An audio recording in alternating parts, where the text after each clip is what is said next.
A transfer of rulership is coming, and the kingdom of heaven will be on earth. Righteousness will be spread throughout the whole four corners of the earth. Wickedness will be put down.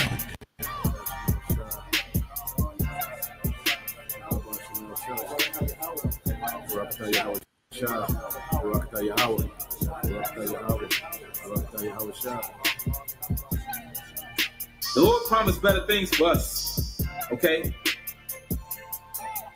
Because the Lord, Yahweh Shai, has a favorite people.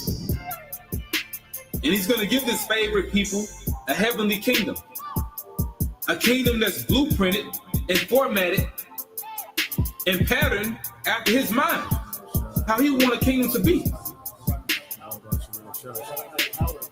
Consider the lilies, how they grow. They toil not, they spin not. And yet I say unto you that Solomon in all his glory was not arrayed like one of these.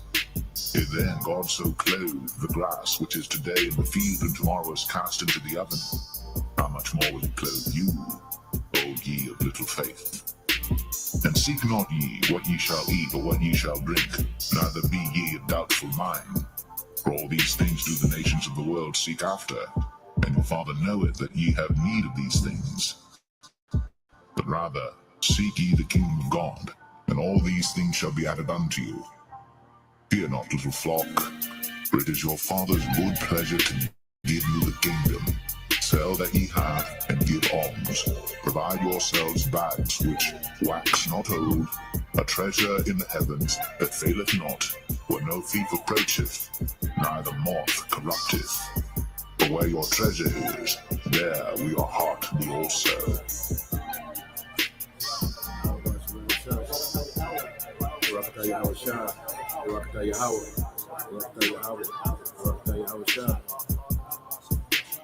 A transfer of rulership is coming, and the kingdom of heaven will be on earth.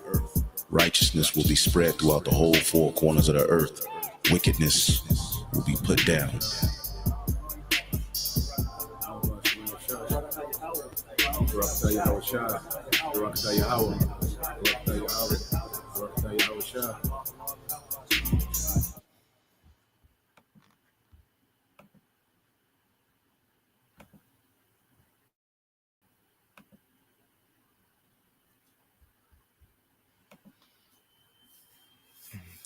All right, Shalom. First and foremost, I would like to give all praise and glory unto Yahweh, Bahashem, Yahweh Shah, Bahashem, Kakwadash. Double honors unto the apostles and the elders of GMS who rule well, teach well, being great examples to his younger brothers. And peace and blessings say, taste of the hopeful like out there pushing his word in truth and in sincerity across the four winds. In the name of Yahweh Bahashem, Yahweh Shah. Pushing to get up out of here. Shalom to the hopefully the believers, the listeners whom have came back to the obedience of the scriptures through faith in Yahweh Bashim Shai. All right. And what I want to get into today is a continuation of the book of 2nd Kings. All right. We made it to the 18th chapter. And this is where, we get into the accounts, surrounding Hezekiah. All right. Which is Hezekiah, is one of the kings of Judah, the southern tribes, that we can find throughout the scriptures, who mentioned, and praise, for his faithfulness and for the mighty work, that the Lord, showed through him. Okay, dealing with the Assyrians, attempting to take down, the southern kingdom, because as we know, the Assyrians, have taken down the northern kingdom. Northern kingdom, they're done. They're out of there. Okay, the Most High, gave them ample time to repent, to turn from pagan, all right, culture and pagan traditions, idolatry, okay, and they continued in it and got worse, until the Lord, excommunicated them, all right, exiled them out the land through the Assyrians. Okay, so the Assyrians in their mind, they're like, well, we can do the same thing to the southern kingdom, all right, but the difference was Hezekiah comes in and he's a faithful king to Yahweh Bashim Shai. All right, and it's going to go into it, so just laying down the backdrop as we get into the chapter, okay, and also let's go here first, the book of Romans, okay, we get this, often as we go through, our history, man, It's so much to extrapolate. It's a lot of faith, that we can always extrapolate, going through our history. Okay. So when you go into the book of Romans, all right, 14:4 in the KJV, okay, it says, for whatsoever things were written aforetime were written for our learning, that we through patience and comfort of the scriptures might have hope. Okay. So we can always, open this book. And that's the beautiful thing about the comforter. Every day, every hour of the day, we can open this book and read something that's a comfort to our spirit, because through having faith and understanding, this book becomes a comforter to us. Okay. So even when we go into these old accounts and these old stories, we can always extrapolate faith, because the Lord has allowed this book, to be our comfort. Okay. So we go through these scriptures and these old accounts, and we see how the Heavenly Father, always makes a way. Okay. To those that are obedient, those that are faithful. Okay. Then we can look at the times we're coming into now, and we know how we should be. All right. We have a standard. Okay. And we have, an example after example how we should be in the clutch, man, because we coming into the clutch, man. All right. With Esau, Edom, being the modern day Assyrian. Esau is every wicked kingdom, every enemy, okay, that we had as a people. Well, Esau embodies all of it, okay, from the Syrians, the Egyptians, the Babylonians, okay, the Greco-Romans, the Edomite of today. He embodies it all, okay. So let's go here to 2 Kings chapter 18, okay, and get into it, you know, and read in the NLT, okay. This is Hezekiah rules in Judah. Okay, it says Hezekiah, son of Ahaz, all right, began to rule over Judah in the 3rd year of King Hoshea's reign in Israel. Now let's get this name Hezekiah in the Hebrew.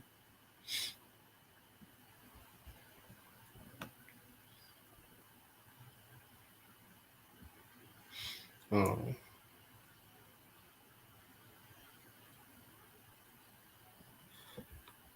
so you go here, all right, which is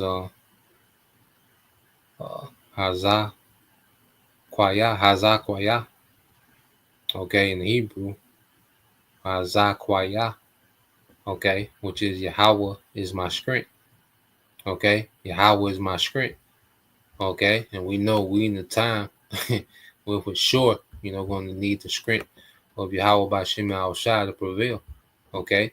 2 Kings 18:2 says he was 25 years old when he became king, and he reigned in Jerusalem 29 years. His mother was Abijah, the daughter of Zechariah. He did what was pleasing in the Lord's sight, just as his ancestor David had done. He removed the pagan shrines, smashed the sacred pillars. See, now he's been held to the standard of David, and unlike other kings that was you know noted to do what was pleasing in the sight of the Lord, but they would still leave the pagan shrines up. Well, Hezekiah is removing the pagan shrines. Okay, he's doing what you call a righteous reform. Okay, it says he removed the pagan shrines, smashed the sacred pillars, and cut down the Asherah poles. He broke up the bronze serpent that Moses had made because people of Israel had been offering sacrifices to it. The bronze serpent was called Nehushtan. Okay, and these Asherah poles, I want to say they go back to the obelisks. You see them all over America today. Even your common skyscraper is an obelisk, man. Okay, which it goes back to Egypt. The worship of the rod. Okay, all that goes back to ancient Egypt. You see, and showing how America just embodies the spirit. All right, of all the witchcraft. Okay, of all these ancient kingdoms. Okay, and it says Hezekiah trusted in the Lord, the power of Israel. There was no one like him among the kings of Judah, either before or after his time. Okay, so Hezekiah, was noted and his trust. That's what he's famous for, trusting in the Lord. See, our forefathers, they wasn't, famous, okay, for vain things. No, they was famous for their relationship with Yahweh Bashim Al Shah. Okay, even uh, I think Yahweh Shah said that. Okay, let me see. Things in the book of Luke. If I can find it, let me see.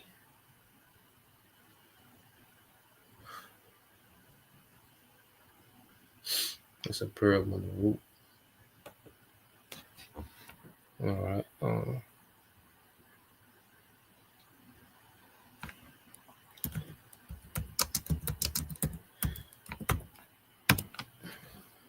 If I can find it,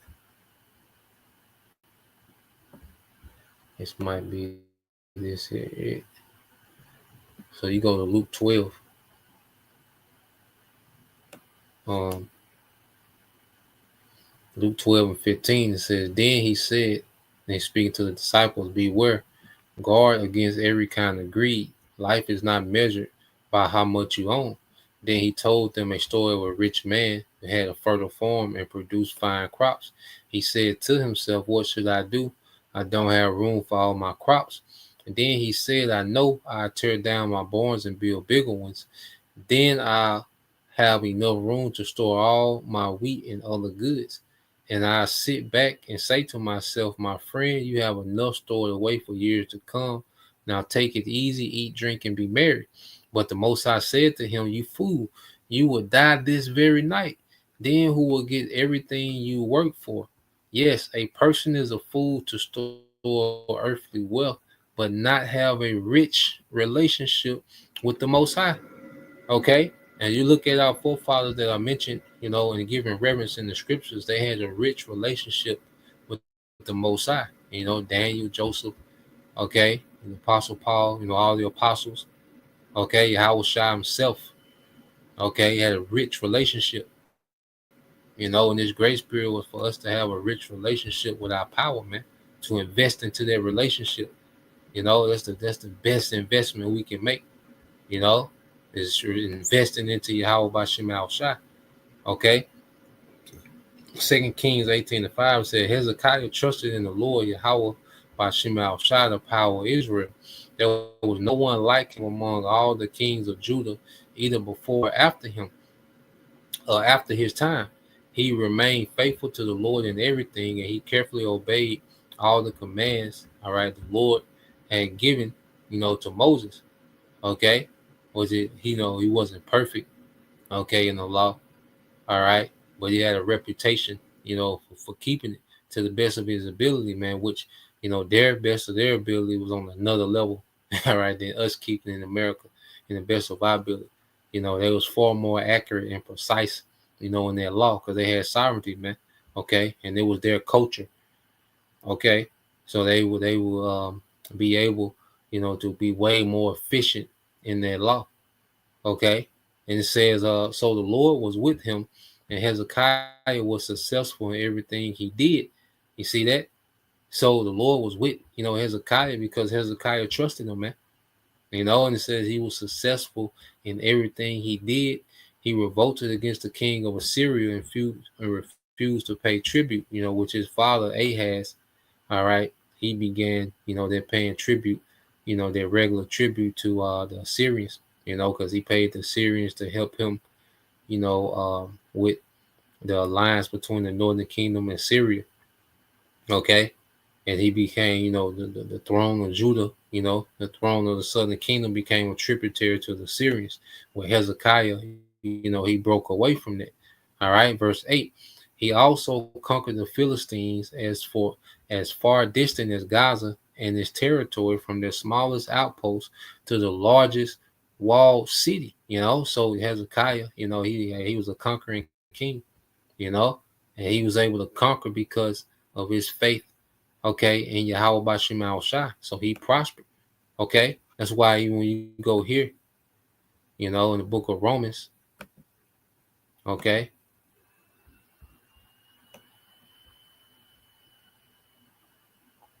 You go to the book of Romans, chapter 8. Okay, I start at 31. It says, um, what shall we say about such wonderful things as these? If the Most High is for us, who can ever be against us, man? And so that's why, this ministry, people get caught up, trying to be so deep and prolific and trying to have this breakdown, that's never been taught before. Okay. This magical wisdom that just, you know, everybody, tries to put on a show with the wisdom, but the simplicity and just having a good relationship with the Most High, no one can be against us, man.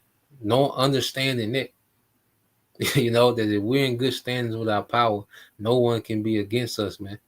Okay, because the Most High is with us, man, and anything that's against us doesn't stand a chance.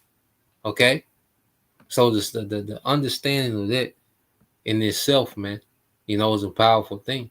It says, since he did not spare even his own son, but gave him up for us all, won't he also give us everything else? Okay, so if the Heavenly Father gave Yahushua for us, man, what won't he give his people, man? If he gave his only begotten son for our sake, what he won't give us is his people, man. Okay? And it says, um, I'm gonna jump down. Uh uh I wonder, is it here?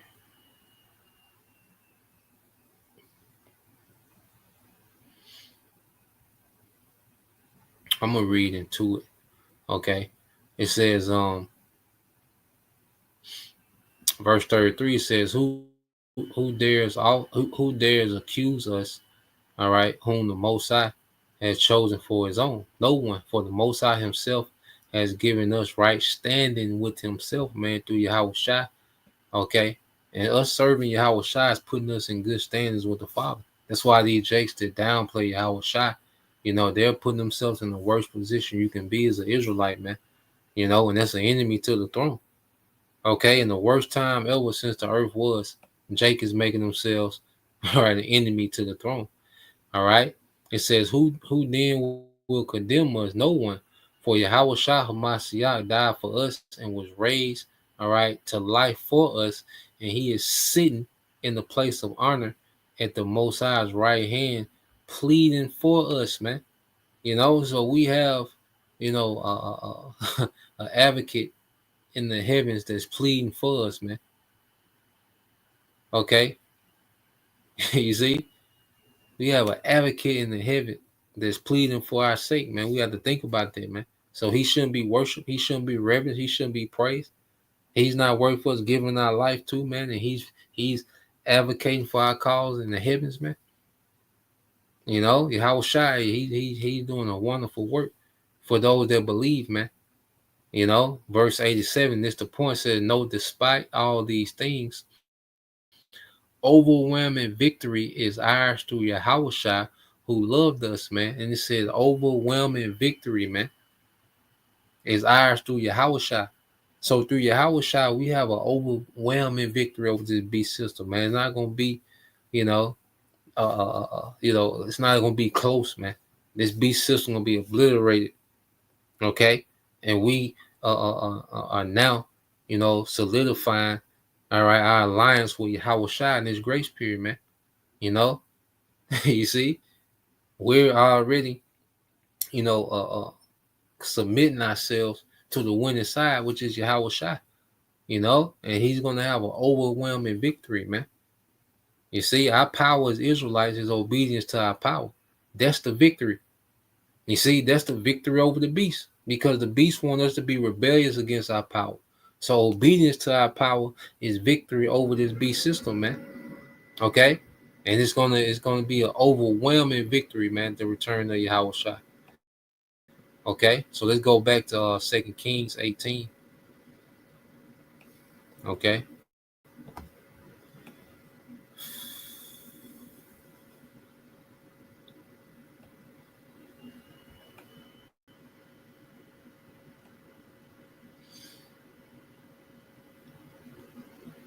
All right, 2 Kings 18:9 said, during the 4th year of Hezekiah's reign, which was the 7th year of King Hoshiah's reign in Israel, King Shalmaneser of Assyria attacked the city of Samaria and began a siege against it. 3 years later, during the 6th year of King Hezekiah's reign and the 9th year of King Hoshea's reign in Israel, Samaria fell. At that time, the king of Assyria exiled the Israelites to Assyria and placed them in colonies in Halah, along the banks of the Habar River in Gaza, and in the cities of the Medes. Okay, so whereas the southern kingdom, is literally watching the northern tribes, be taken in exile. They're watching the anger of the Lord, all right, on their brethren, the northern tribes, man. Okay, for they refused to listen to the Lord their power and obey him. Instead, they violated his covenant, all the laws that Moses, the Lord's servant, had commanded them to obey. And as we, was going into the previous chapter, man, the Lord gave them 208 years, give or take, to repent, man. Several kings, 19, some say 19, 26 kings, you know, all these several kings. Nobody did right, man. Okay. It says in the 14th year of King Hezekiah's reign, King Sennacherib of Assyria came to attack the fortified towns of Judah and conquered them. So now, all right, the king that came after Shalmaneser the fifth, Shalmaneser the fifth, of Syria, okay, his son, all right, Sennacherib, he begin the campaign against Judah. All right, and he was conquering, certain territories in Judah. Okay, so King Hezekiah sent this message to the king of Assyria, Lachish, I have done wrong. So now Hezekiah goes through a weak moment. You know, this is his moment of weakness. That's why I say his faith, was tested. All right, and we're gonna read when you get into the next chapter. All right, it's gonna take Isaiah, okay, the prophet of the Lord, to get his mind right, man. Okay, it said, I have done wrong. I will pay whatever tribute money you demand if you will only withdraw. The king of Assyria then demanded a settlement of more than 11 tons of silver and 1 ton, okay, of gold. To gather this amount, King Hezekiah used all the silver stored in the temple of the Lord and in the palace treasury. Hezekiah even stripped the gold from the doors of the Lord's temple and from the doorposts he had overlaid with gold, and he gave it all to the Assyrian king. Okay, so Hezekiah now, as he's seeing the Assyrian king, begin to conquer, you know, different cities, okay, in the territory of Judah. Okay, he has a weak moment, and as a king, you're seeing, your people suffering, all right, but still, he should immediately turn to the Lord, but eventually he will, you know. But I say this is, his weak moment, which we have in the faith. You have those weak moments, man, and we have to be reminded he is, okay, and that's what, Isaiah, eventually going to get into, okay, when he talks to Hezekiah. 2 Kings 18 and 17 said, Nevertheless, the king of Assyria sent his commander in chief, his field commander, his chief of staff from Lachish, with a huge army to confront King Hezekiah in Jerusalem. The Assyrians took up a position beside the aqueduct that feeds water into the upper pool near the road leading to the field where clothes is washed. They summoned, all right, King Hezekiah, all right, but the king sent these officials to meet with them. Eliakim, son of Hilkiah, the palace administrator, Shebna, the court secretary, and Joash, son of Asaph, the royal historian. Okay, so now, they're going to have, a dialogue in Jerusalem, okay, between the Assyrians, all right, the representatives of the Syrian army, okay, and the officials of Jerusalem, okay, from the courts of King Hezekiah. It said, then the Assyrians king's chief of staff told them to give this message to Hezekiah. This is what the great king of Assyria says. What are you trusting in that makes you so confident? Do you think that mere words can substitute for military skill and strength? Who are you counting on that you have rebelled against me? Okay, so the Syrians that we're going to see, they're going to talk with much pomp. All right. And this reminds us, it should remind us how Esau, he's talking with a lot of pump. Esau's talking with a lot of pride, man. Like his rebellion against the Most High is on another level, man. What he's doing and what he's speaking, okay, his pride is on another level, and we're going to see that amongst the Assyrians, man. Okay, we're going to see a lot of pride, and we know we should, and going into these accounts and getting familiar with our power, we should know as soon as they say these heathens, they say particular thing is over.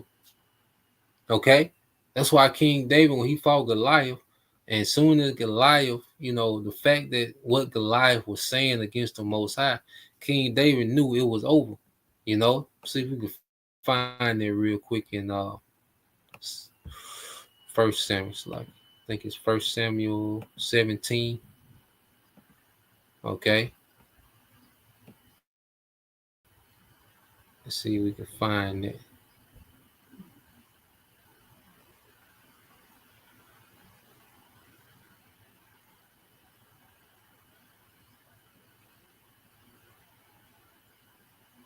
All right, this is First Samuel 17 and 40.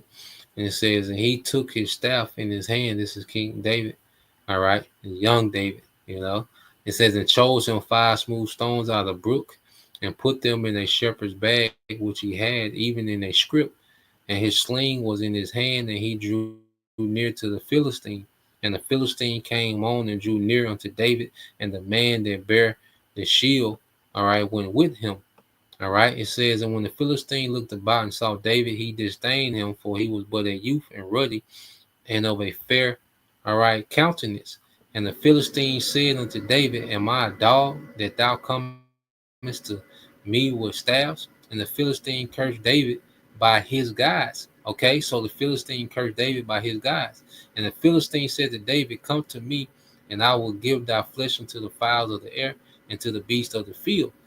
Then said David to the Philistine, thou comest to me with a sword and with a spear and with a shield, but I come to thee in the name of the Lord Yahweh by Shema of hosts, the power of the armies of Israel, whom thou hast defied.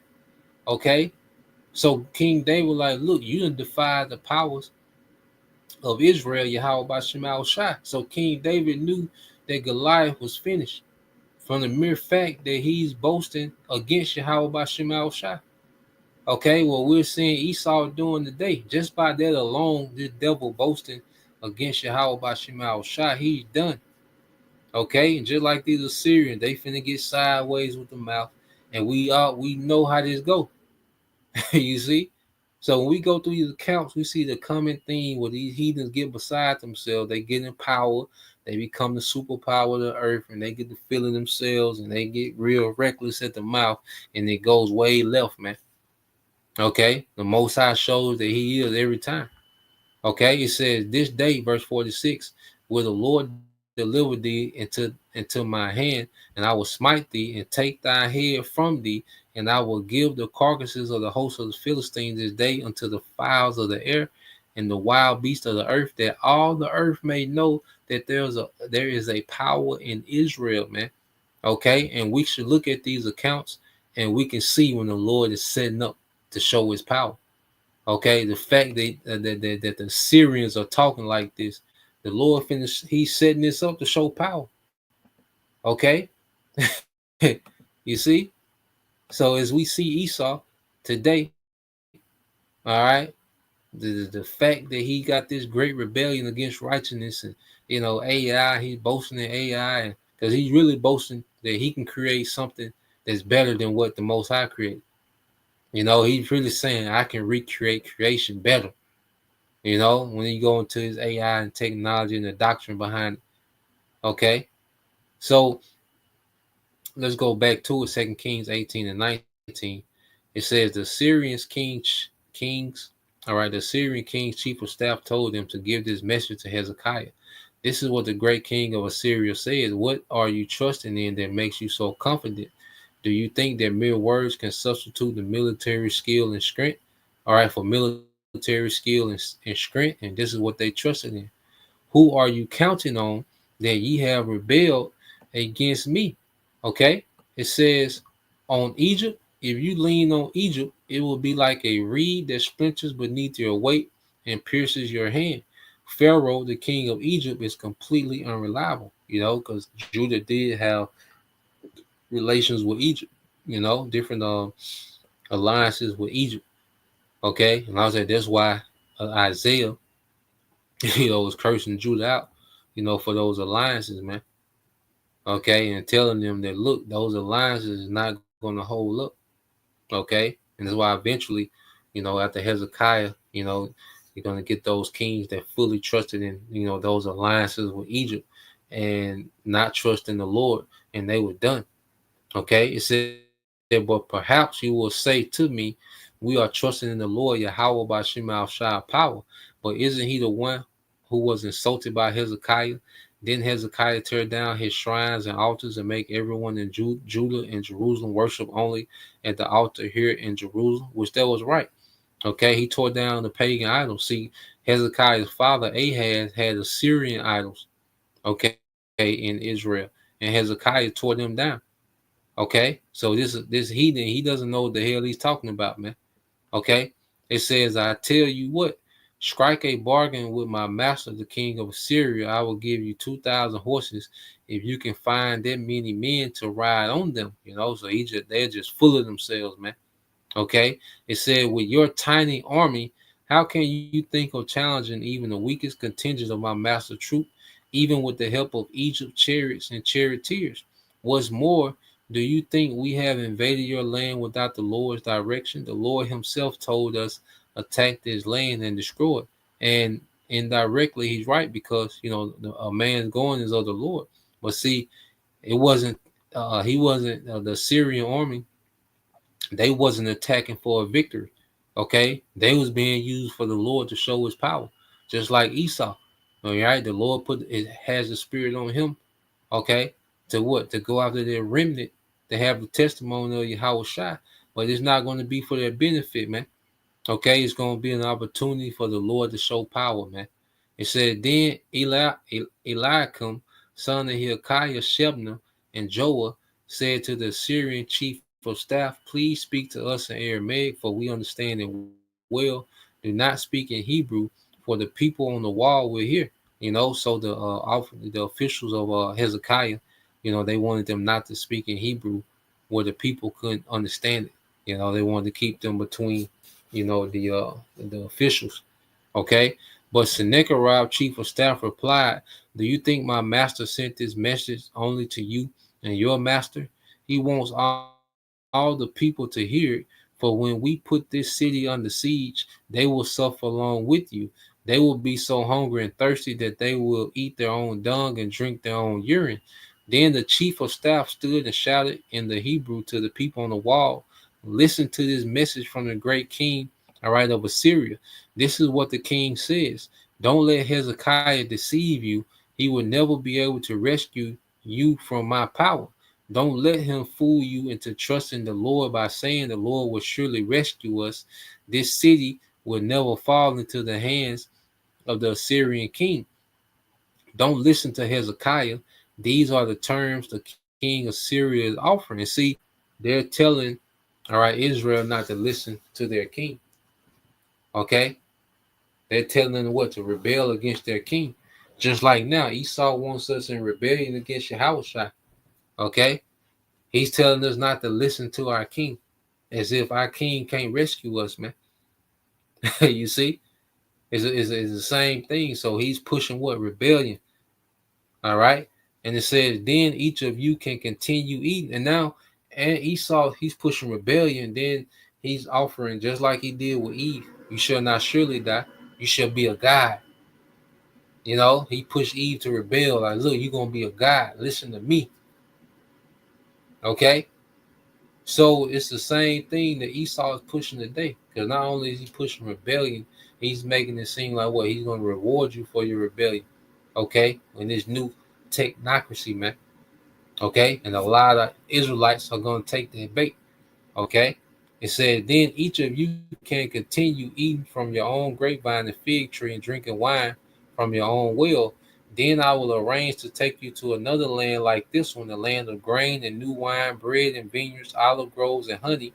Choose life instead of death. Don't listen to Hezekiah when he tries to mislead you by saying the Lord will rescue us. Okay, and this is our hope in Yahweh Bashim Al Shai. This is our everything. This is our hope. All right, ain't no plan B. Okay, but this Syrian official, the chief of staff, what is he doing? He wants to sow doubt. Okay, it says, have the gods of any other nations ever saved their people from the king of Assyria? What happened to the gods of Hamath and Arpad? And what about the gods of Sepharvaim, Hinah, and Nevi? Did any god rescue Samaria, okay, from my power? What god of any nation has ever been able to save its people from my power? So what makes you think the Lord Yahweh Bashim Al Shah can rescue Jerusalem from me? Okay, and when he said this statement, it was for show done. The Lord, all right, set that up just to show power, man. Because when he made that statement, it was over, man. All right, it said, but the people went silent and did not utter a word because Hezekiah had commanded them, do not answer him. So what did the people do? They showed obedience, man. Okay, they showed obedience to their king, man, which ultimately obedience to Yahweh Bashim Al Shah, and it showed their faith and their patience, man. You see, when you go here, the Lamentations 3, all right, and 25, all right, it said the Lord Yahweh Bashim Al Shah is good, all right, to those who depend on him, to those who search for him. So it is good to wait quietly for the salvation from the Lord Yahweh Bashim Al Shah. And we're going to be in a position where we're going to have to wait. We're going to have to be still and know that he is. Okay?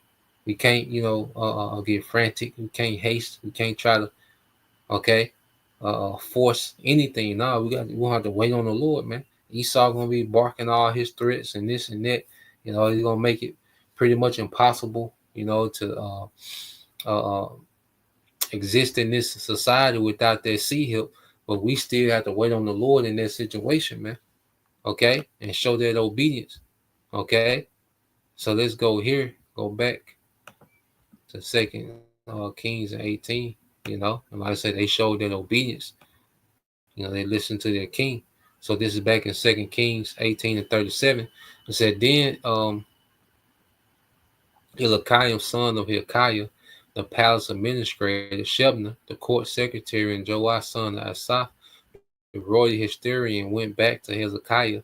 They tore their clothes in despair, and they went in to see the king and told him what the Syrian chief of staff had said. So now, the Lord is setting it up, okay, for work. And right now, the officials are sad. They're coming to Hezekiah sad. So now chapter 19 is going to go into the response, and Isaiah is going to come on the scene, all right, showing you that the prophets, they was always there to put things in spiritual perspective. Okay, so that was the point. Just wanted to get into that. Lord will, you brothers, all right, and you sisters edified.